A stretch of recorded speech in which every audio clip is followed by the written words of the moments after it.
Do you ever wake up at 3 a.m. and stare at the ceiling, body buzzing, mind racing through tomorrow? Do you fall asleep tired and wake up wired with no idea why?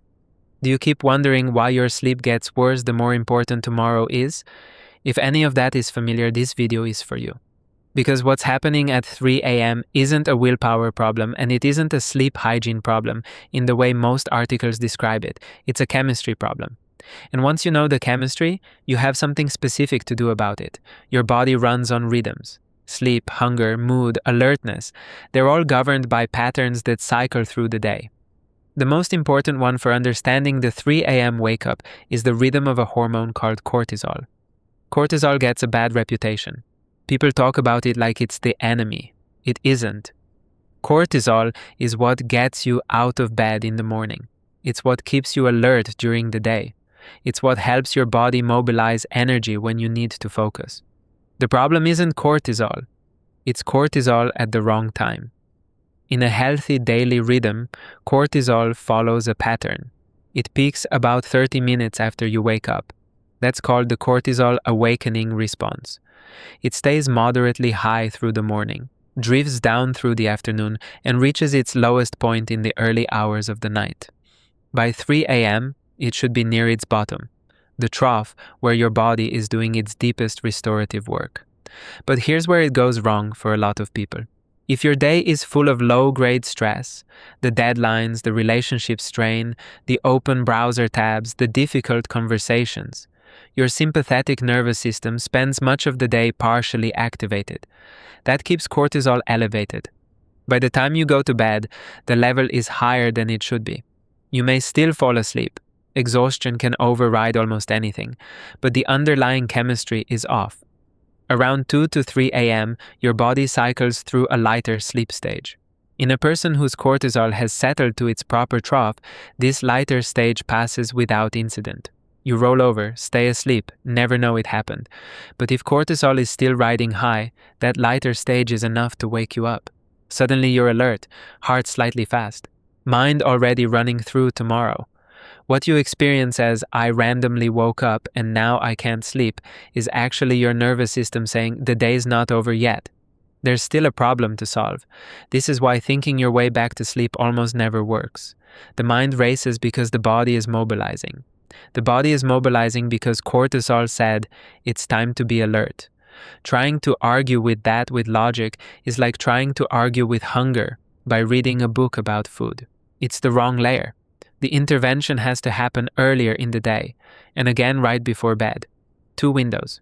The earlier in the day window is about not letting cortisol stay elevated through the evening.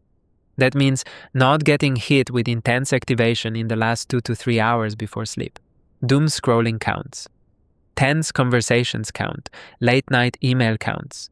Some people find that even high-intensity exercise too close to bedtime keeps their system revved. The general principle, your nervous system needs a downshift period of at least an hour before sleep to let cortisol drift toward its trough.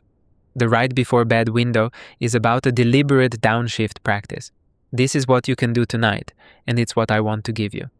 There's a 3-step sequence I'll walk you through. Each step takes about 2 minutes. The whole thing is 6 to 8 minutes total. Done consistently, it tells your nervous system, the day's threats are over, you can settle. Step 1. Find a wall. Lie on the floor with your hips a few inches away from the wall. Put your legs up the wall so your body forms an L shape. This is a yoga pose called legs up the wall, and it's not just about comfort. When you invert your legs, blood that's been pooling in your feet starts to return to your core, gently triggering pressure receptors in your chest and neck that signal the parasympathetic nervous system. Most people feel a small downshift within 90 seconds. If you have uncontrolled high blood pressure or any eye pressure condition like glaucoma, do this with your legs lower, knees bent, calves resting on a couch, instead of fully inverted. Step 2. While you're there, breathe. Inhale through your nose for a count of 4. Exhale through your mouth slowly for a count of 8. Same ratio as the 4 to 8 breath I've covered before. The exhale is the part that does the work. It directly stimulates the vagus nerve, which signals to your brain, the threat has passed. 5 rounds of this is enough. Step 3. Open your eyes. Slowly look around the room and name 5 things you can see. Out loud or in your head, either works.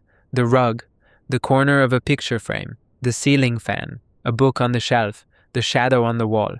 This is the same grounding move from the panic attack episode, and it works here for the same reason. It pulls your attention out of the future tense loop the cortisol is fueling and into the present tense room you're actually in. Now move to bed. The whole sequence should land you somewhere noticeably calmer than you started. Not sleepy yet, calmer. Sleep usually follows once the system is settled. If you wake up at 3 a.m. anyway, because old patterns don't reverse in one night, do an abbreviated version. Stay lying down. Roll onto your back. 5 rounds of the 4-8 breath. 3 things you can hear. The night sounds. Your own breath. The faint hum of a house at rest. You're not trying to force sleep. You're sending your body the all-clear signal one more time, and trusting that the system knows what to do with it. Done over weeks, this pattern starts to reshape your cortisol curve. Not overnight, but over enough nights that you'll notice. Sleep that's a little deeper. A 3 a.m. that passes without you noticing it. A morning that arrives feeling like morning, instead of an extension of yesterday's anxiety. Thank you for watching. In the next video, we're going to look at one of the most useful and least taught facts about how memory works. Your body stores what your mind forgets. Once you can read that signal, you'll catch patterns you've been missing for years, especially in the moments when your reaction to something seems bigger than the situation deserves. Click the link on the screen to watch it next. If this is helping you, subscribe so you don't miss what's coming.